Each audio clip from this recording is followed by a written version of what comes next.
Hello everyone, this is वैभव स्नेही और इस particular lecture में हम इंडिया यूएस रिलेशन को थोड़ा सा एक्सप्लोर करेंगे। ये बेसिकली GS2 के लिए एक इम्पॉर्टेंट टॉपिक है।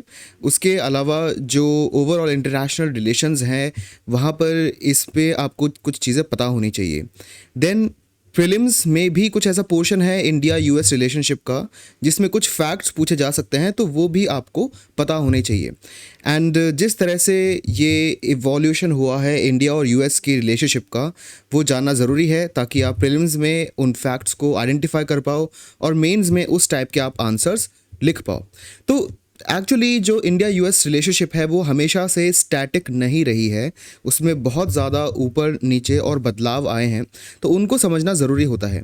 एक्चुअली हो सकता है कि मेंस में एक ऐसा क्वेश्चन आ जाए कि आप इंडिया यूएस की रिलेशनशिप की जो हिस्ट्री है ओवरऑल उसको ट्रेस करो, ठीक है, उसको ट्रेस करो, उसके बारे में लिखो। या फिर मेंस में एक और क्वेश्चन बन सकता है कि इंडिया यूएस रिलेशनशिप आज जिस तरह से है वैसे उसका कंपैरिजन करो कि वो पास्ट में किस तरह से थी। India US relationship today and past दोनों का कंपैरिजन बेस्ड क्वेश्चन भी आ सकता है, तो आपको थोड़ा सा हिस्टोरिकल ट्रेजेक्ट्री पता होनी चाहिए। देखो, जब इंडिया इंडिपेंडेंट होता है तब यूएस एंड यूएसएसआर है सोवियत यूनियन, जिसको आज आप रशिया भी बोलते हो। ये दोनों एक रेस में आ गए कि जो नई बहुत सारी डीकोलोनाइज्ड कंट्रीज़ हैं, बहुत सारी कंट्रीज़ को 1940s में 1950s में बहुत सारी कंट्रीज़ को इंडिपेंडेंस मिलती है, तो यूएसएसआर एंड यूएस एक रेस में आ जाते हैं कि इन नई इंडिपेंडेंट कंट्रीज़ में कौन अपनी इकोनॉमी को ज़्यादा प्रमोट करेगा। यूएस जो था वो कैपिटलिज्म के फेवर में था, जो यूएसएसआर था वो कम्युनिज्म के फेवर में था, तो दोनों के बीच में ये रेस चालू होती है। तो यूएस स्टार्टिंग से कोशिश करता है कि जो न्यूली इंडिपेंडेंट इंडिया है वहाँ पर वो कैपिटलिज्म को लेकर आए, और उसी टाइम पे यूएस के पास मल्टीपल ऑप्शंस थे कि साउथ एशिया में वो किसी ना किसी कंट्री को कैपिटलिस्टिक परव्यू से थोड़ा ग्रैब कर ले। फाइन, तो ये चीज़ होती है और इसी फेज़ को आप कहते हो कोल्ड वॉर। इसी फेज़ को कोल्ड वॉर भी बोला जाता है, जब यूएस और रशिया और या फिर तब यूएसएसआर था, दोनों अपनी अपने इकोनॉमिक मॉडल को वर्ल्ड में ज़्यादा प्रमोट करना चाहते थे। एंड कोल्ड वॉर में चीज़ें थोड़ी सी इंटरेस्टिंग होती है, क्योंकि कोल्ड वॉर चल रहा होता है यूएस और यूएसएसआर के बीच में। इंडिया एक इंटरेस्टिंग स्ट्रैटेजी अपनाता है। हमारा पर्सपेक्टिव ये रहता है कि इंडिया जैसी और भी बहुत सारी नई इंडिपेंडेंट कंट्रीज़ हैं जो कि अभी रिसेंटली ही डीकोलोनाइज्ड हुई है 1940s और 1950s में, उनको फोर्स ना करा जाए किसी भी साइड को पिक करने के लिए। हम नहीं चाहते कि यूएस हमें ज़बरदस्ती एक अल्टीमेटम दे कि आप या तो हमारे साथ आओ या फिर आप रशिया के साथ जाओ, या फिर यूएसएसआर हमें ये अल्टीमेटम दे कि अगर आप हमारे साथ नहीं हो तो मतलब आप हमारे एनिमी हो। हम इस लड़ाई में नहीं फंसना चाहते थे और ये पर्सपेक्टिव इंडिया का था। प्लस जितनी भी नई या फिर न्यू इंडिपेंडेंट कंट्रीज़ थी, न्यू डीकोलोनाइज कंट्रीज़ थी, उनका ये पर्सपेक्टिव था। तो इसलिए इंडिया ने इजिप्ट के साथ एक बहुत ही इम्पॉर्टेंट एक ऑर्गेनाइजेशन को लॉन्च करा जिसका नाम था नॉन अलाइनमेंट मूवमेंट। इसका पर्पज़ ही यही था कि हम नहीं चाहते कि हम किसी भी एक पर्टिकुलर पावर के साथ अलाइन हो जाए, हम नॉन अलाइन रहना चाहते हैं। ये जो प्रिंसिपल है नॉन अलाइन का, ये आज भी जिंदा है, बट इसका जो चेहरा है वो दूसरा है। पहले हम बिलीव करते थे नॉन अलाइनमेंट में। नॉन अलाइनमेंट मतलब हम किसी के साथ नहीं झुकेंगे, किसी के साथ हम एक साइड चूज करके नहीं बैठ जाएंगे। हम ये पहले हम फॉलो करते आते थे। आज हम नॉन अलाइनमेंट को फॉलो तो करते हैं, लेकिन इसको थोड़ा सा इसकी डेफिनेशन हमने बदल दी। इसको हम मल्टी अलाइनमेंट के पर्टिकुलर रूप में हम इसको फॉलो करते हैं। नॉन अलाइनमेंट मतलब हम किसी के भी फ्रेंड नहीं हैं, ठीक है, हम किसी के भी फ्रेंड नहीं हैं। मल्टी अलाइनमेंट मतलब हम बहुत सारे लोगों के फ्रेंड्स हैं। दोनों का पर्पस एक ही है। नॉन अलाइनमेंट में ना तो आप यूएस के 100% दोस्त हो, ना ही आप यूएसएसआर के 100% दोस्त हो। मल्टी अलाइनमेंट में आप यूएस के भी दोस्त हो, यूएसएसआर के भी दोस्त हो, लेकिन दोनों में से एक भी ऐसी कंट्री नहीं है जिसके आप 100% दोस्त हो। तो दोनों केसेस में, non alignment and multi alignment में, दोनों में इंडिया ने अपनी इंडिपेंडेंस, इंडिपेंडेंट चॉइस और सोवरेनिटी को इंश्योर करा है। बट दोनों का कहने का मतलब अलग है। बट दोनों में ही क्या हो रहा है, दोनों का ही मतलब है कि हम अभी किसी के साथ नहीं है 100%। पहले हम नॉन अलाइंड थे, अब हम मल्टी अलाइंड हैं, और दोनों ही केसेस में हम किसी एक पर्टिकुलर कंट्री के 100% फ्रेंड नहीं बने हुए हैं। फाइन, तो ये हमारी स्ट्रैटेजी थी। तो जो यूएस लेड वेस्टर्न ब्लॉक था, जो वेस्टर्न कंट्रीज़ का ब्लॉक था, और सोवियत लेड ईस्टर्न ब्लॉक था। ईस्टर्न ब्लॉक मतलब जो, अगर ये यूरोप है तो जो वेस्टर्न यूरोप कंट्रीज़ थी वो यूएस के साथ थी, और जो ईस्टर्न यूरोपियन कंट्रीज़ थी वो यूएसएसआर के साथ थी। और सिर्फ यही नहीं, ईस्टर्न यूरोपियन कंट्रीज़ ज़्यादातर यूएसएसआर के अंडर ही आती थी। फाइन, तो इसलिए ये वेस्टर्न और ईस्टर्न ब्लॉक में कंट्रीज़ बट गई थी। इंडिया ने उस टाइम चूज़ करा कि वो इन दोनों में से के भी किसी भी टाइप का या किसी भी टाइप का सपोर्ट हम दोनों में से किसी को भी नहीं देंगे। हम इंडिपेंडेंट चॉइस बनाना चाहते हैं। फाइन, सो उसके बाद जो कोल्ड वॉर है वो और ज़्यादा इंटेंसिफाई होता है। यूएसएसआर और यूएस कोशिश करते हैं कि उनका इन्फ्लुएंस वर्ल्ड पे किसी ना किसी तरह से बढ़ता रहे। Fine, there were some early interactions, even though जो इंडिया है उसने अपनी दूरी यूएस से बनाए रखी उस टाइम तक, और यूएसएसआर से भी अच्छी दूरी बनाए रखी थी बाय द वे। बट फिर भी कुछ इंटरेक्शंस होता था, क्योंकि ऐसे कुछ हमारे स्टील प्लांट्स थे जहाँ पर यूएस ने इन्वेस्ट कर रखा था। यूएस कुछ टाइम तक हमें बेसिकली जो यूनाइटेड नेशंस हैं उसके थ्रू एड भी प्रोवाइड करता था। तो ऐसे कुछ इंटरेक्शंस तो हो ही रहे थे। फाइन, देन जो कोल्ड वॉर है कुछ टाइम बाद और ज़्यादा इंटेंसिफाई हो जाता है। मतलब जब 1940s से कोल्ड वॉर चालू होता है, 1970s तक चीज़ें धीरे धीरे एस्केलेट होती है। इस हद तक एस्केलेट हो जाती है कि कभी कभी तो लगता था 1970s के आने तक कि शायद यूएस और यूएसएसआर के बीच में कहीं कोई न्यूक्लियर वॉर ना हो जाए। ऐसी हालत आ गई थी 1970s तक आते आते। तो जो टेंशन्स हैं वो बहुत ज़्यादा बढ़ जाती है ना। सिर्फ यही नहीं, इंडिया के अराउंड भी चीज़ें बहुत ही इंटरेस्टिंग होती है। क्यों? क्योंकि उस टाइम तक 1971 के पहले जो पाकिस्तान है एंड जो बांग्लादेश है, ये दोनों एक ही कंट्रीज़ थी। बट होता क्या है कि यहाँ पे बांग्लादेश में एक रिवोल्ट चालू होता है, पाकिस्तानी आर्मी बंगालीज़ का यहाँ पे जेनोसाइड करती है। उसके कारण बहुत सारे जो बांग्लादेशीज़ हैं उनका इन्फ्लक्स इंडिया में होता है। मतलब बहुत ही हाई रेट पर रेफ्यूजीज़ इंडिया में आते हैं। इससे ऑलरेडी जो इंडिया की इतनी सारी पॉपुलेशन तब भी थी वो डिस्टेबलाइज होने के तर तक आ जाती है, और यहाँ पे वॉर तो चल ही रहा है। तो इंडिया का पर्सपेक्टिव ये था कि वो यहाँ पे इंटरफेयर करके इस वॉर को रोके, क्योंकि उससे हमें काफ़ी प्रॉब्लम्स हो रही हैं। And that is why India यहाँ पे इंटरफेयर करना चाहता था। पाकिस्तान जो कंट्री है वो इस टाइम तक 1970s तक यूएस के काफ़ी क्लोज आ चुका है। क्यों? देखो, इंडिया तो नॉन अलाइनमेंट के अकॉर्डिंग हम चल रहे हैं अभी। तो ना तो हम यूएस के अच्छे दोस्त हैं, ना ही हम यूएसएसआर के अच्छे दोस्त हैं, और ना ही हम उन दोनों के दुश्मन हैं। मतलब काफ़ी न्यूट्रल रिलेशनशिप है। बट पाकिस्तान धीरे धीरे अपने आप को यूएस के क्लोज करता गया, और पाकिस्तान को लगता था कि उसकी जो जोग्राफी है वो काफ़ी इंटरेस्टिंग है। And that is why US जो है वो पाकिस्तान के साथ मिलके अफ़गानिस्तान वाला जो रीजन है या ईरान वाला जो रीजन है यहाँ पे कंट्रोल पाने की एम भी रखता था। मतलब यूएस ने पाकिस्तान को चूज़ करा उसका एक इम्पॉर्टेंट एलाय साउथ एशिया में, ताकि वो अफ़गानिस्तान, ईरान, इन रीजन्स में थोड़ी अपनी जगह बना के रख सके। ये यूएस का एम था। तो जब 1971 में इंडिया पाकिस्तान का वॉर स्टार्ट होता है, तब यूएस जो है वो डेफिनेटली क्या करता है, पाकिस्तान को बैक करता है। और क्योंकि उस टाइम कोल्ड वॉर चल ही रहा होता है, तो तब यूएस जिस भी कंट्री को सपोर्ट करता था, यूएसएसआर उस कंट्री के एनिमी को सपोर्ट करता था। और यही चल रहा था पूरे वर्ल्ड में। और कभी कभी यूएसएसआर जिस कंट्री को सपोर्ट करता था, यूएस उसके एनिमी को सपोर्ट करेगा। ठीक है, तो यही चीज़ चल रही थी। इसी को कहते हैं प्रॉक्सी वॉर। प्रॉक्सी वॉर मतलब कि यूएस एंड यूएसएसआर दोनों डायरेक्टली नहीं लड़ रहे, वो दूसरी कंट्रीज़ के थ्रू, दूसरी कंट्रीज़ के ज़मीनों पर अपना खुद का वॉर लड़ रहे थे। तो ये काफ़ी इंटरेस्टिंग एक फिनोमेना चला।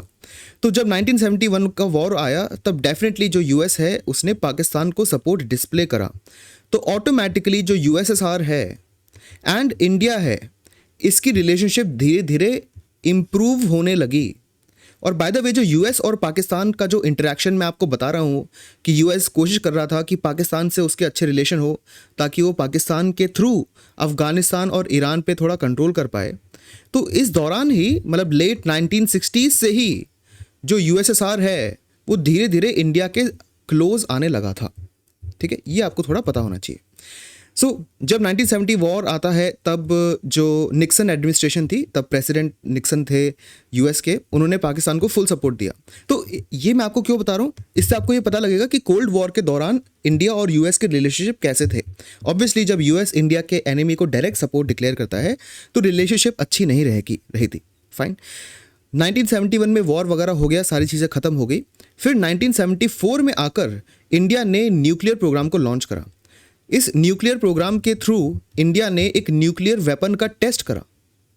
ठीक है, न्यूक्लियर वेपन का टेस्ट करा।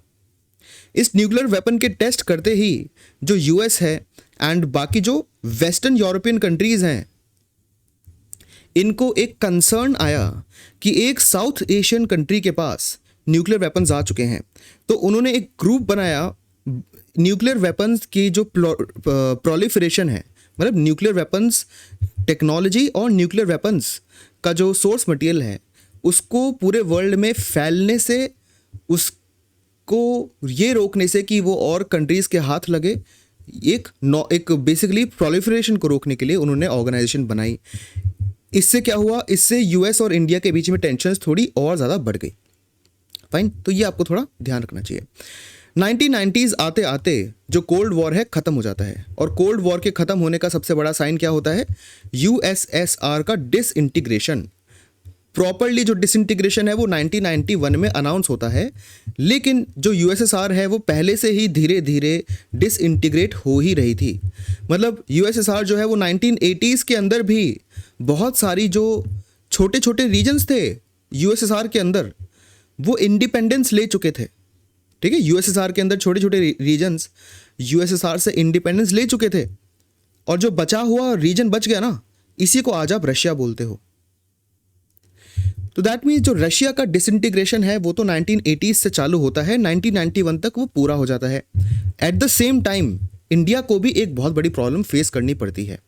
वो प्रॉब्लम क्या थी कि इंडिया में एक बहुत बड़ा क्राइसिस आता है, और ये जो क्राइसिस था ये बेसिकली क्राइसिस था इकोनॉमिक क्राइसिस, जिसको आप बोलते हो बैलेंस ऑफ पेमेंट क्राइसिस। हमारे पास इतना पैसा नहीं था कि हम जितनी भी चीज़ें इंपोर्ट करते हैं उनका पैसा दे पाएँ। ठीक है, तो इसके और भी डिटेल्स हैं, बट इन जनरल इसको बैलेंस ऑफ पेमेंट क्राइसिस कहते हैं। जब इंडिया में बैलेंस ऑफ पेमेंट क्राइसिस आता है तो हमें तुरंत चाहिए पैसे। अब देखो, पैसे का जो पूरा खेल है वो कैपिटलिस्टिक इकोनॉमी ज़्यादा अपने कंट्रोल में रखती है, क्योंकि जो कम्युनिस्ट इकोनॉमी है या सोशलिस्ट इकोनॉमीज़ हैं ये ज़्यादा इकोनॉमिक या फिर मॉनेटरी मोबिलिटी में बिलीव नहीं करती। दैट इज़ वाई अगर इंडिया को तुरंत पैसे चाहिए अपने बैलेंस ऑफ पेमेंट क्राइसिस को सॉल्व करने के लिए, तो हमें किस पर रिलाई करना होगा, कैपिटलिस्ट इकोनॉमीज़ पर। तो जो यूएस है या फिर यूएस का डोमिनेटेड जो एक बहुत ही बड़ा इंटरनेशनल ऑर्गेनाइजेशन है, इंटरनेशनल मॉनेटरी फंड आईएमएफ, अगर हमें इनकी सपोर्ट चाहिए हमारे लोन्स को, हमारी डेट्स को बेल आउट करवाने के लिए, तो हमें इन पे डिपेंडेंट रहना होगा। और इसी दौरान हमारे बैलेंस ऑफ पेमेंट क्राइसिस को सॉल्व करने के लिए आईएमएफ हमें एक बेल आउट पैकेज भी देता है।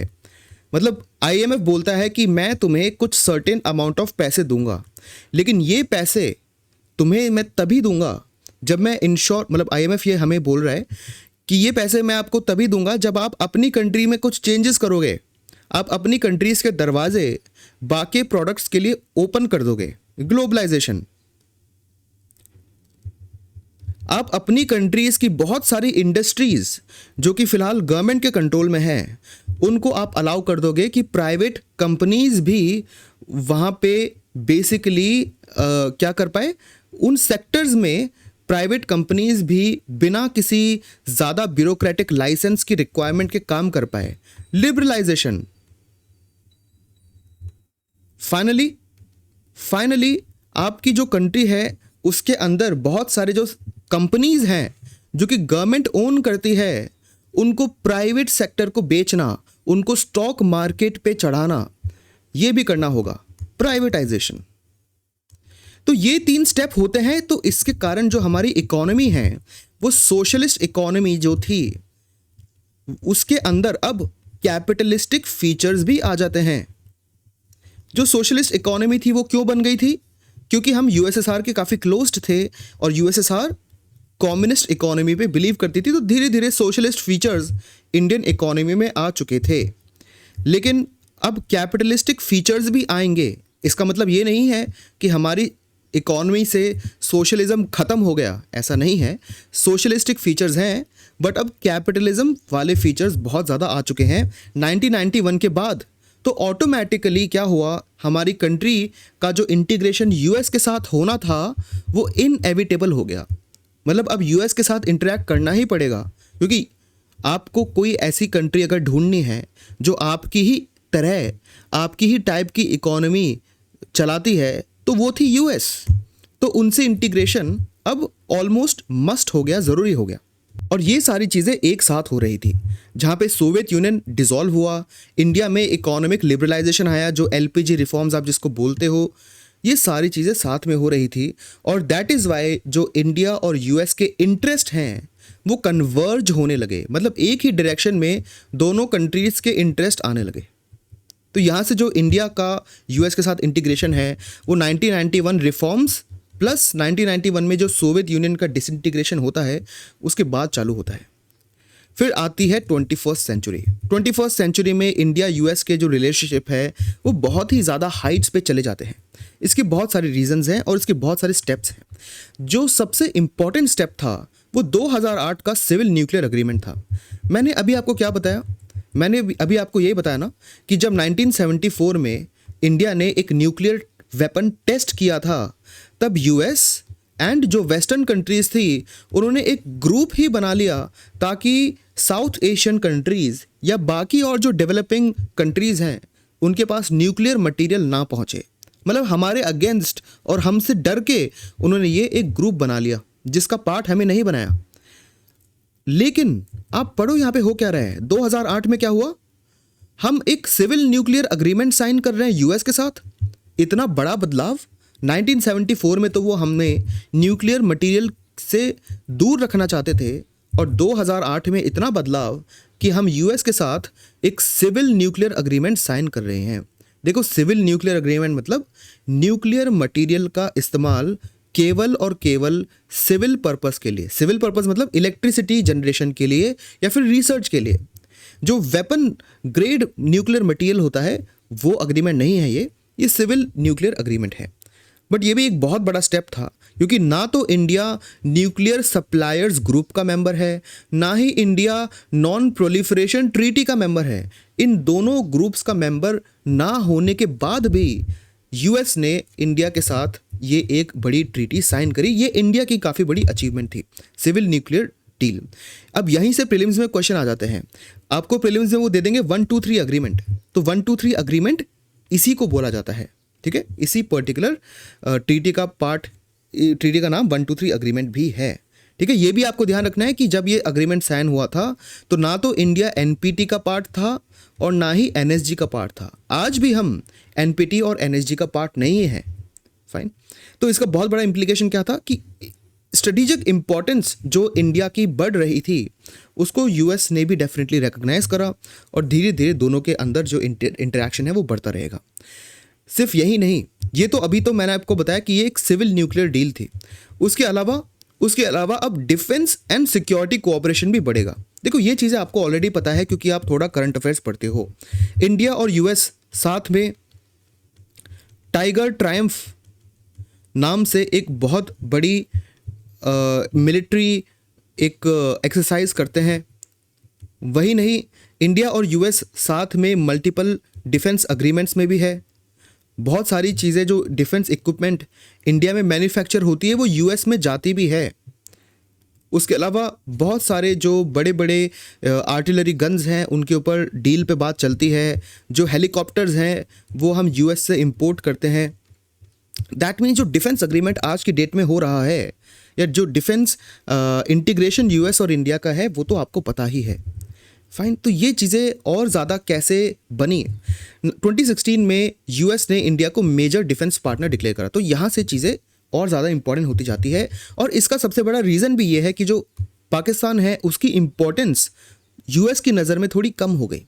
फाइन, क्योंकि इंडिया की जो इकोनॉमी है फॉर्चुनेटली वो एक अच्छी रेट से बढ़ती रही, एंड इंडिया जो है कुछ टाइम तक फास्टेस्ट ग्रोइंग इकोनॉमी भी था, इवन दो हम एडमिटेडली चाइना से कंपेयर नहीं कर सकते अपने आप को, बट साउथ एशिया के टर्म्स में इंडिया एक बहुत ही major and fast growing economy जैसे उभरता है, तो हमारी इंपॉर्टेंस वर्ल्ड लेवल पर स्ट्रेटेजिकली बढ़ जाती है। उसके अलावा एक और चीज़ ये होती है, क्योंकि जो यूएस है वहाँ पे भी बहुत बड़े टेरर अटैक्स होते हैं, जैसे 9/11। इंडिया में भी ऐसे टेरर अटैक्स होते हैं जैसे 26/11। तो क्या है, दोनों का पर्सपेक्टिव भी काफ़ी सिमिलर है कि हमें टेररिज्म के अगेंस्ट एक ग्लोबल स्टेज पे काम करना है, तो बहुत तरह से कन्वर्जेंस हमारे ग्लोबल इंटरेस्ट में आ जाती है। फाइन, तो ये आपको ध्यान रखना है। उसके अलावा एक और चीज़, जो चाइना है वो यूएस को राइवल करने के लिए बहुत ज़्यादा बढ़ जाता है। ठीक है, चाइना हर चीज़ में यूएस से compete कर रहा है, तो चाइना के अगेंस्ट। और एक और चीज़, जो इंडिया है, हमारे भी चाइना के साथ जो रिलेशनशिप है वो भी कोई परमानेंटली अच्छी नहीं है।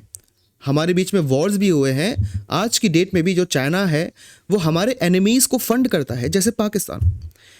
तो ऑब्वियसली दुश्मन का दुश्मन दोस्त। यहाँ पे भी जो यूएस और इंडिया है दोनों इंटीग्रेट होते हैं अपने इंटरनेशनल इंटरेस्ट पे, जहाँ पे हम दोनों ही चाइना को काउंटर करना चाहते हैं कुछ हद तक।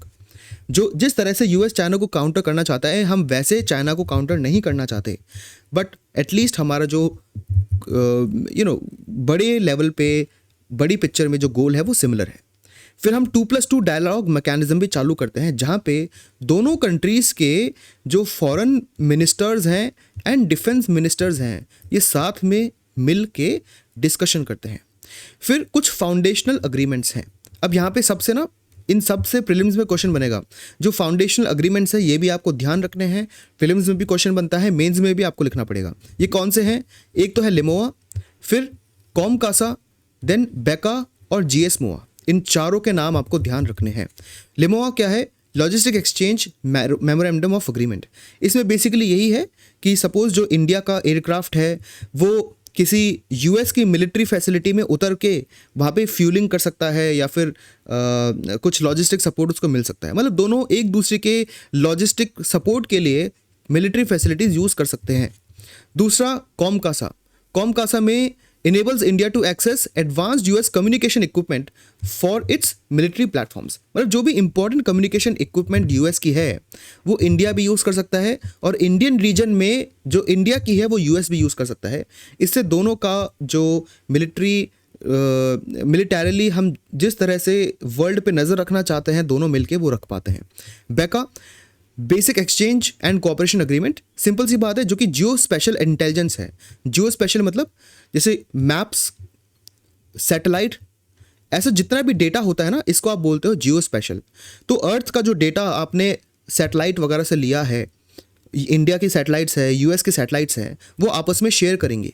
Then general security of military information agreement, GSOMIA, और इसका एक इंडस्ट्रियल सिक्योरिटी एनेक्स भी साइन हुआ था। Protects the exchange of classified military information and promotes defence industrial cooperation. Defence industrial cooperation मतलब कि जो डिफेंस इंडस्ट्रीज़ है दोनों कंट्रीज़ में, जो डिफेंस के इक्विपमेंट बन रहे हैं वो साथ में बनाए जाएं और फ्यूचर ऐसे प्रोजेक्ट्स रन करें। तो ये चारों आपको नाम ध्यान होने चाहिए। यहाँ पे मैंने ईयर भी मेंशन करे हैं, तो ये क्रोनोलॉजी में भी आपसे प्रीलिम्स में पूछा जा सकता है कि कौन सा अग्रीमेंट पहले हुआ, कौन सा बाद में हुआ। इस तरह से भी आपको इन्हें ध्यान रखना है। 2024 में जो इंपॉर्टेंट अग्रीमेंट था वो था SOSA, security of supply arrangement. This agreement ensures reciprocal priority support for defence related goods and services between the two countries. बहुत ही बेसिक अग्रीमेंट है, जहाँ पे जो ओवरऑल सप्लाई हो रहा है दोनों कंट्रीज़ के बीच में डिफेंस रिलेटेड चीज़ों का और डिफेंस रिलेटेड सर्विसेज का, वो और ज़्यादा स्ट्रीमलाइन हो। तो ये जो 5 अग्रीमेंट मैंने आपको बताए हैं और इनका जो ईयर बताया है, इस सब पे प्रीलिम्स में क्वेश्चन बनेंगे। Fine. Posting of Indian liaison officers, ये इतना इंपॉर्टेंट पॉइंट नहीं है, बट इसका मतलब बेसिकली यही है कि जो यूएस की आर्मी है या यूएस की जो मिलिट्री है उसमें कुछ इंडियन ऑफिसर्स हैं जो कि इंडिया को रिप्रेजेंट कर रहे हैं। लियाजन ऑफिसर का यही मतलब होता है कि भाई वो इंडिया के एक तरह से मिलिट्री रिप्रेजेंटेटिव हैं जो कि यूएस के कमांड के साथ काम करेंगे, उनके ऑपरेशंस को ऑब्जर्व करेंगे, और वो एक ऐसा पॉइंट होगा जिसके थ्रू यूएस और इंडिया की मिलिट्री कम्युनिकेट कर पाएगी। इसका बेसिकली मतलब ये होता है। Robust economic and trade relations, तो अब तक तो डिफेंस एंड जो जियोपॉलिटिकल एंड डिफेंस इंटरेस्ट को हमने देख लिया है। अब देखते हैं इकोनॉमिक इंटरेस्ट को। देखो ये हमें पता है और ये आपको मैं वैसे भी बता देता हूँ कि इंडिया यूएस को ज़्यादा एक्सपोर्ट करता है जितना हम यूएस से इंपोर्ट करते हैं, बाय द वे। ठीक है, ये आपको ध्यान रखना है। इंडिया यूएस को ज़्यादा एक्सपोर्ट करता है, तो इंडिया यूएस के साथ जो इंडिया का ट्रेड बैलेंस है वो पॉजिटिव में है। फाइन। अब ये जो इंटरेक्शन है इंडिया और यूएस का, ये काफ़ी इंपॉर्टेंट है क्योंकि देखो जितनी भी बड़ी मेजर इकोनॉमीज़ है ना, जैसे चाइना हो गया, हम ज़्यादा इंपोर्ट ही कर रहे हैं उनसे। तो यूएस हमारे लिए एक बहुत बड़ा एक्सपोर्ट मार्केट है और इसलिए वो हमारा एक अच्छा इकोनॉमिक और ट्रेडिंग पार्टनर भी है। जो बायलेटरल मतलब दोनों की कंट्रीज़ के बीच में जितना ट्रेड होता है वो अराउंड $130 बिलियन है। ये फिगर ना रफली आपको ध्यान रखना होता है क्योंकि मेंस में अगर इंडिया यूएस रिलेशनशिप पे क्वेश्चन आएगा तो आपको एक बार बताना पड़ेगा कि हमारा रफली कितना बायलेटरल ट्रेड होता है। तो जो भी डेटा आपको याद हो रफली आप लिखना आपको थोड़ा ज़रूरी हो जाता है। US as a major trading partner, जो यूएस है मतलब ये जो 130 बिलियन का ट्रेड है ना, ये यूएस को इंडिया का दूसरा बड़ा ट्रेडिंग पार्टनर बना देता है। फाइन। ऑब्वियसली जो चाइना है वो सबसे बड़ा ट्रेडिंग पार्टनर है। और बाय द वे जब भी आप प्रीलिम्स दोगे तो इंडिया का जो सबसे बड़ा ट्रेडिंग पार्टनर है 1, 2, 3 मतलब फर्स्ट, सेकंड और थर्ड पोजीशन, ये आपको याद रख के जानी है। फिर इंडिया किन कंट्रीज़ को एक्सपोर्ट करता है सबसे ज़्यादा, वो भी 1, 2, 3 ये लिस्ट आपके पास होनी चाहिए। और इंडिया किन कंट्रीज से सबसे ज़्यादा इंपोर्ट करता है, फर्स्ट, सेकंड, थर्ड प्लेस, ये डेटा आपको प्रीलिम्स और मेंस के पहले जिस भी साल आप अटेम्प्ट दोगे, क्योंकि हर साल डेटा बदलेगा, वो आपको पढ़ के जाना है, वो ज़रूरी होगा। Fine. Investment flows, both the countries are significant investors in each others economies. जो यूएस का फॉरेन डायरेक्ट इन्वेस्टमेंट इनफ्लो है इंडिया में, वो 5th नंबर पे है। मतलब यूएस इंडिया के लिए 5th लार्जेस्ट एफडीआई प्रोवाइडर है। Trade policy forum, the forum serves as a key platform to address trading issues. तो ये भी काफ़ी इंटरेस्टिंग है कि एक ट्रेड पॉलिसी फोरम भी एग्जिस्ट करता है जिसको इंडिया और यूएस यूज़ करते हैं अपने इंटरनेशनल ट्रेडिंग एम्बिशंस को अलाइन करने के लिए। Then mission 500, both the countries set a new goal to more than double the total bilateral trade to 500 by 2030। ये बहुत इंपॉर्टेंट है मिशन 500। ये डायरेक्टली प्रीलिम्स में आपसे पूछा जा सकता है कि ये क्या है, किस कंट्री के साथ साइन हुआ है। तो बेसिकली ये यूएस और इंडिया का एक इम्पॉर्टेंट एजेंडा है कि हम 2030 तक आते आते दोनों कंट्रीज़ का जो बायलैटरल ट्रेड है वो 500 बिलियन तक पहुंचाना चाहते हैं। ठीक है, तो ये काफ़ी बड़ा एक जंप होगा, तो ये आपको ध्यान रखना है। एक और चीज़, हमारी दोनों कंट्रीज़ अभी एक फ्री ट्रेड अग्रीमेंट या फिर एक प्रॉपर ट्रेड अग्रीमेंट को फाइनलाइज करने जाएगी। इंडिया और यूएस के बीच में कोई फ्री ट्रेड अग्रीमेंट जैसा अग्रीमेंट आज तक एग्जिस्ट नहीं करता, और हम चाहते हैं कि जो हम ट्रेडिंग अग्रीमेंट साइन करें दोनों कंट्रीज़ के बीच में वो हो, और इसी को बायलैटरल ट्रेड अग्रीमेंट कहते हैं, जिस पे अभी नेगोशिएशंस चल रही है। तो जब भी आप ऐसा आंसर लिखते हो तो वे फॉरवर्ड में और सजेशंस में आप यही चीज़ें लिखते हो कि ये सारी चीज़ें तो ठीक है, लेकिन बायलैटरल ट्रेड अग्रीमेंट अभी भी दोनों कंट्रीज़ ने साइन नहीं करा है, जो होना चाहिए काफ़ी टाइम तक। बाकी चीज़ों में भी इंडिया का और यूएस का जो कन्वर्जेंस है वो कैसा रहा। देखो, जब कोविड-19 था तब इंडिया एंड यूएस ने वैक्सीन मैन्युफैक्चरिंग में काफ़ी कोलैबोरेट करा। एक गवी अलायंस भी बना था जहाँ पे वैक्सीन के ऊपर रिसर्च वगैरह हो रही थी, वहाँ पे भी इंडिया और यूएस ने कोलैबोरेट करा। उसके अलावा जो इंडिया एंड यूएस है, दोनों की प्राइवेट कंपनीज़ ने भी कोलैबोरेट करा वैक्सीन मैन्युफैक्चरिंग के लिए भी। तो ये कोऑपरेशन तो दोनों कंट्रीज़ के बीच में है, वो काफ़ी टाइम से हो रहा है। उसके अलावा ये एक आईसेट प्लेटफॉर्म बनाया था, US India initiative for critical and emerging technology. Again ये प्रीलिम्स में पूछा जा सकता है कि आईसेट क्या है। ये फुल फॉर्म नहीं देंगे वो आपको, बस ये एक एक्रोनिम दे देंगे। आईसेट क्या है और किस कंट्री के बीच में लॉन्च हुआ था। ये तो यूएस और इंडिया के बीच में लॉन्च हुआ था, ये आपको ध्यान रखना है। फिर यूएस इंडिया ट्रस्ट, ये रिसेंटली बना है किस चीज़ के लिए, मेनली जितनी भी स्ट्रेटेजिक टेक्नोलॉजी है अब देखो स्ट्रेटेजिक टेक्नोलॉजी कुछ भी हो सकती है जो बेसिकली ओवरऑल दोनों कंट्रीज़ की जो इकोनॉमी है, ईज ऑफ लिविंग है, उसको इम्प्रूव करे। ये डिफेंस बेस्ड इंडस्ट्रीज़ या डिफेंस बेस्ड टेक्नोलॉजी हो सकती है, आर्टिफिशियल इंटेलिजेंस, सेमीकंडक्टर्स, सारी जितने भी आपके इलेक्ट्रॉनिक इक्विपमेंट है वो सेमीकंडक्टर से ही चलते हैं। क्वांटम कंप्यूटिंग जो फ्यूचर में कंप्यूटेशन को बहुत ज़्यादा तेज़ कर देगी, बायोटेक्नोलॉजी, एनर्जी एंड स्पेस, मतलब इन सारे फील्ड्स में इंटीग्रेशन दोनों का हो रहा है। Then autonomous system industrial alliance Asia, ये एक अलायंस लॉन्च हुआ है, a new initiative for the to scale the industry partnerships and production of in the Indo Pacific region. तो जो इंडो पैसिफिक रीजन है वो बेसिकली यही वाला रीजन है जो हमारा, जैसे सपोज ये इंडिया है, फिर यहाँ पे बहुत सारी साउथ ईस्ट एशियन कंट्रीज़ आ जाती है।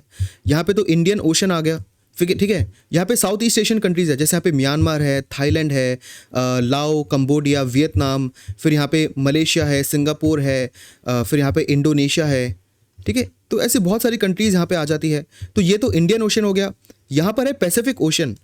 तो ये जो पूरा रीजन है ना, इसको आप बोलते हो इंडो पैसिफिक। तो इंडो पैसिफिक में जो प्रॉपर अलायंस अभी हुआ है उसका नाम है एशिया अलायंस। ये इतना इंपॉर्टेंट नहीं है, बट फिर भी अगर प्रीलिम्स में आ जाता है तो आपको याद रखना है। देन इंडस एक्स, ये काफ़ी इंपॉर्टेंट है। इंडस एक्स के नाम से आपको पता चल रहा है कि यहाँ पे इंडिया और यूएस दोनों कोलैब कर रहे हैं। किस चीज़ में? मेनली एकेडमिक इंस्टीट्यूशंस के ओवरऑल इंटीग्रेशन में, कि भाई बहुत सारी जो इंडियन यूनिवर्सिटीज़ है वो यूएस यूनिवर्सिटीज़ के साथ काम करेंगी मल्टीपल फील्ड्स में, गवर्नमेंट या पॉलिटिकल साइंस की फील्ड में, बिजनेस के फील्ड में, ऐसे। कोऑपरेशन स्पेस, ये तो सबसे ज़्यादा इंपॉर्टेंट है। इंडिया में जो इसरो है और जो यूएस की नासा है, दोनों ने मिलकर निस्सार मिशन पे काम करा है, और इसका एम यही है कि बेसिकली जो ये सैटेलाइट है इसको स्पेस में छोड़ा जाएगा। इंडिया ने आर्टेमिस अकॉर्ड को भी साइन करा है। ये यूएस का एक आर्टेमिस अकॉर्ड था कि भाई स्पेस के फ्यूचर में रूल्स क्या होने चाहिए, ठीक है। फ्यूचर में स्पेस बेस्ड जो टेक्नोलॉजीज़ हैं उसमें क्या क्या रूल्स फॉलो करे जाएंगे, उसको आर्टेमिस अकॉर्ड बोला गया, और इंडिया ने भी उसको साइन करा। तो यहाँ पे साइंस एंड टेक्नोलॉजी में इंडिया और यूएस कोलैबोरेट कर रहे हैं। Then cultural and education exchange, देखो ये आपको पता होना चाहिए कि US mission in India sends approximately 300 Indians annually on various professional academic and cultural exchange program. ये नाम आपको याद ना रहे तब भी ठीक, ये नंबर आपको याद ना रहे तब भी ठीक है, बट आपको पता होना चाहिए कि इंडिया और यूएस के बीच में कितने ज़्यादा स्टूडेंट्स का एक्सचेंज होता है। Then US India educational foundation यहाँ पे बनी हुई है जो कि फेलोशिप्स और एकेडमिक एक्सचेंज प्रमोट करती है। देखो ये सारे ऑर्गेनाइजेशंस के नाम याद रखना इतना इंपॉर्टेंट नहीं है, बट आपको रफली पता होना चाहिए। ये जो हेडिंग्स है ना, ये ज़्यादा इंपॉर्टेंट है कि यहाँ पे हो क्या रहे। फिर उसके अलावा एक और चीज़ आपको पता होनी चाहिए कि जो इंडिया का डायोस्पोरा है यूएस में वो काफ़ी बड़ा है, मतलब रफली 5 to 6 मिलियन इंडियंस यूएस में रहते हैं। एग्जैक्ट डेटा तो नहीं पता, बट रफली 5 to 6 मिलियंस जो इंडियंस हैं वो यूएस में रहते हैं। तो और उससे काफ़ी बड़ा एक सॉफ्ट पावर का ऑप्शन इंडिया के पास रहता है यूएस में। यूएस की पॉलिटिक्स, यूएस की इकोनॉमी, यूएस का इंटेलिजेंसिया, इन सब को इंडियंस डोमिनेट करते हैं। Fine. Then multilateral cooperation, India और यूएस साथ में आए हैं डिफरेंट जगह कोऑपरेट करने। जो सबसे सिंपल और सबसे फेमस एग्जांपल है वो है क्वाड का, ठीक है। क्वाड एक 4 कंट्री का ग्रुप है जिसमें इंडिया है, यूएस है, जापान है और ऑस्ट्रेलिया है। इसका एम तो ये है कि जो इंडो पैसिफिक वाला रीजन है वहाँ पे freedom of navigation, security, then human assistance and disaster management practices, ये सारी चीज़ें करी जाए। बट अल्टीमेटली जो अनऑफिशियल या नॉन ऑफिशियल एम है वो है इंडो पैसिफिक रीजन में चाइना को थोड़ा कंटेन रखना, ठीक है। देन I2U2 ग्रुप, ये कुछ टाइम पहले लॉन्च हुआ था, इस पर मेंस में क्वेश्चन भी आया है, जिसमें India, Israel, UAE and US है। देखो यहाँ पे एक दोनों कंट्रीज़ हैं जो कि मिडिल ईस्ट से है, फिर बाकी कंट्रीज़ हैं इंडिया एंड यूएस। ऑब्वियसली यहाँ पे एम ये है कि इस पर्टिकुलर रीजन में, जो मिडिल ईस्टर्न रीजन में जितने भी रिसोर्सेज हैं उनका बेस्ट यूटिलाइजेशन हो। इंडिया और यूएस यहाँ पे इन दोनों कंट्रीज़ के साथ मिलके water, energy, transport, space, in different sectors में काम करे और इनोवेशन करे। देन मैंने आपको बताया था कि इंडिया से डर के 1974 के एक टेस्ट के बाद यूएस और वेस्ट ने मल्टीपल ग्रुप्स बना लिए थे, जिसमें से कुछ थे एनपीटी और एनएसजी, मतलब नॉन प्रोलिफरेशन ट्रीटी, और न्यूक्लियर सप्लायर्स ग्रुप, जिसका तो इंडिया मेंबर भी नहीं है ना। लेकिन क्या है, जो नॉन प्रोलिफरेशन ट्रीटी है इंडिया को लगता है कि ये ट्रीटी ही गलत है, क्योंकि ये क्या चाहता है, नॉन प्रोलिफरेशन ट्रीटी चाहता है कि जितने भी डेवलपिंग कंट्रीज़ हैं या बाकी जो कंट्रीज़ हैं उनके पास न्यूक्लियर टेक्नोलॉजी नहीं जानी चाहिए और स्पेशली वेपन ग्रेड की नहीं जानी चाहिए। तो हमें लगता है कि ये तो काफ़ी डिस्क्रिमिनेटरी है कि अगर आपको पूरे वर्ल्ड से न्यूक्लियर वेपन्स को मिटाना है तो सबसे पहले वहाँ चालू करो जहाँ पे सबसे ज़्यादा न्यूक्लियर वेपन्स हैं, जैसे रशिया और यूएस। सबसे पहले इनको अपने न्यूक्लियर वेपन्स देने चाहिए, फिर इंडिया जो है आसानी से एनपीटी का मेंबर बन जाएगा और अपने न्यूक्लियर वेपन्स गिव अप कर देगा। फाइन। तो हमें लगता है कि जो एनपीटी है वो डिस्क्रिमिनेटरी है, इसलिए इंडिया नॉन प्रोलिफरेशन ट्रीटी का मेंबर बनना ही नहीं चाहता। लेकिन हम चाहते हैं न्यूक्लियर सप्लायर्स ग्रुप का मेंबर बनना, क्योंकि एनएसजी के जो मेंबर कंट्रीज हैं वो आपस में न्यूक्लियर टेक्नोलॉजी को एक्सचेंज करते रहते हैं। जो भी कंट्री एनएसजी का मेंबर नहीं है उसको अगर न्यूक्लियर टेक्नोलॉजी चाहिए तो बहुत डिफिकल्टी होती है और मेजॉरिटी ऑफ द केसेस में अलाउड होता ही नहीं है। तो इंडिया तो चाहता है कि हम एनएसजी के मेंबर बने, लेकिन जो पाकिस्तान है एंड चाइना है, मेनली चाइना, वो ये बोलता है कि अगर इंडिया को एनएसजी का मेंबर बनाना है तो पहले उसको एनपीटी का मेंबर बनना चाहिए, और इंडिया नहीं चाहता कि हम एनपीटी का मेंबर बने क्योंकि एनपीटी डिस्क्रिमिनेटरी है। तो फिर भी हम लेकिन एनएसजी का मेंबर बनना चाहते हैं। तो इस साइकिल में हम थोड़े फंसे हुए हैं। लेकिन जो यूएस है उसने इंडिया को सपोर्ट करा है हमारा एनएसजी में मेंबरशिप के लिए, और जो यूनाइटेड नेशन सिक्योरिटी काउंसिल है उसके अंदर भी परमानेंट मेंबरशिप के लिए भी हमें यूएस ने सपोर्ट करा है। ये जो सपोर्ट है रशिया काफ़ी बढ़ चढ़ के भी करता है by the way. Then international solar alliance, global biofuel alliance, ये ऐसे कुछ बड़े इनिशिएटिव्स हैं जहाँ पे इंडिया और यूएस साथ में मिलके ग्लोबल लेवल पर global threats and global ambitions को मैनेज करने के लिए काम कर रहे हैं। लेकिन क्या सारी चीज़ें बहुत ही ज़्यादा सनशाइन एंड रेनबो है? नहीं, कुछ ऐसे एरियाज ऑफ फ्रिक्शन भी है। जो सबसे बड़ा एरिया ऑफ फ्रिक्शन है वो है ट्रेड इम्बैलेंस, जो कि रिसेंटली डोनाल्ड ट्रंप की प्रेसिडेंसी के बाद बहुत ज़्यादा हाईलाइट हो चुका है। जैसे मैंने आपको बताया कि इंडिया बहुत ज़्यादा एक्सपोर्ट करता है यूएस को, तो यूएस के डिफरेंट जो प्रेसिडेंट्स हैं, specially Donald Trump and past में जॉर्ज बुश एट्सेट्रा, जो कि रिपब्लिकन पार्टी से थोड़ा बिलोंग करते हैं, उनको ये पसंद नहीं है कि यूएस ज़्यादा इंपोर्ट कर रहा है इंडिया से। तो ये जो ट्रेड इम्बैलेंस है ये कभी कभी एक बहुत बड़ा प्रॉब्लम बन के आता है। दूसरा पॉइंट है वर्ल्ड ट्रेड ऑर्गेनाइजेशन। देखो, वर्ल्ड ट्रेड ऑर्गेनाइजेशन में क्योंकि इंडिया एक डेवलपिंग और इमर्जिंग इकोनॉमी है, वर्ल्ड ट्रेड ऑर्गेनाइजेशन ने हमारी जैसी कंट्रीज़ को थोड़ी सी ज़्यादा फ्रीडम और थोड़ी सी ज़्यादा लीनियंसी दिखा रखी है। वही फ्रीडम और वही लीनियंट बिहेवियर डेवलप्ड कंट्रीज़ जैसे यूएस है वो इन्जॉय नहीं करते। मतलब यूएस को तो बहुत ही स्ट्रिक्ट, यूएस पे स्ट्रिक्ट रूल्स है डब्ल्यूटीओ के, और इंडिया पे काफ़ी लीनियंट रूल्स हैं, और ये चीज़ यूएस को पसंद नहीं आती। और इंडिया और यूएस के बीच में काफ़ी केसेस भी चल रहे हैं वर्ल्ड ट्रेड ऑर्गेनाइजेशन के अंदर। डेटा प्रिवेसी एंड लोकलाइजेशन, जो बहुत सारी कंपनीज है यूएस की, वो चाहती है कि इंडियंस का डेटा उठा के वो यूएस में ले जाए और वहीं स्टोर करे। वहीं पे जो इंडियन लॉज हैं वो इन कंपनीज को रोकती हैं कि इंडियंस का डेटा आप इंडिया में ही स्टोर करोगे, और अगर आपको बाहर ले जाना भी है तो उसकी एक कॉपी डेटा की इंडिया में भी रखोगे। तो यहाँ पे भी ये डिसएग्रीमेंट है। वीज़ा रिस्ट्रिक्शंस, जो इंडिया की ओवरऑल वर्क फोर्स है काफ़ी हद तक वो यूएस में जाती है H1B वीज़ास को लेकर, बट यहाँ पे भी काफ़ी कंसर्न है क्योंकि यूएस को लगता है कि इंडिया से जो माइग्रेशन है या एमिग्रेशन है वो काफ़ी ज़्यादा है। Then India's relationship with Russia, जो इंडिया का रिलेशनशिप विद रशिया है और क्लोजनेस है वो डेफिनेटली एक पॉइंट ऑफ कंटेंशन इंडिया और यूएस के बीच में भी रहता है। तो कुछ पॉइंट्स ऑफ फ्रिक्शन भी एग्जिस्ट करते हैं, ये भी आपको ध्यान रखने हैं। उसके अलावा कुछ ऐसे पॉइंट ऑफ कंटेंशन है जो अभी नए हैं थोड़े, जो यूएस के प्रेसिडेंट्स के बेसिस पे बदलते हैं। जब भी वहाँ पे डेमोक्रेटिक पार्टी आती है तब मेडिकल फील्ड में फार्मेसी, जो ओवरऑल फार्मा सेक्टर है, उसके अलावा जो क्लाइमेट चेंज बेस्ड टेक्नोलॉजीज़ हैं उसमें इंडिया और यूएस साथ में कोलैबोरेट करते हैं। लेकिन जब भी रिपब्लिकन पार्टी आती है, स्पेशली डोनाल्ड ट्रंप के अंदर, वो वैक्सीन्स के थोड़े अगेंस्ट हैं। क्लाइमेट चेंज को तो वो बिलीव ही नहीं करते कि क्लाइमेट चेंज कोई चीज़ है। तो इंडिया जो बहुत ज़्यादा क्लाइमेट चेंज में प्रोग्रेस करने की कोशिश कर रहा है वो प्रोग्रेस वेस्ट हो जाती है। ठीक है, तो ये भी कुछ नए नए पॉइंट ऑफ कंटेंशंस दोनों कंट्रीज़ के बीच में आते रहते हैं। So this is it for this lecture.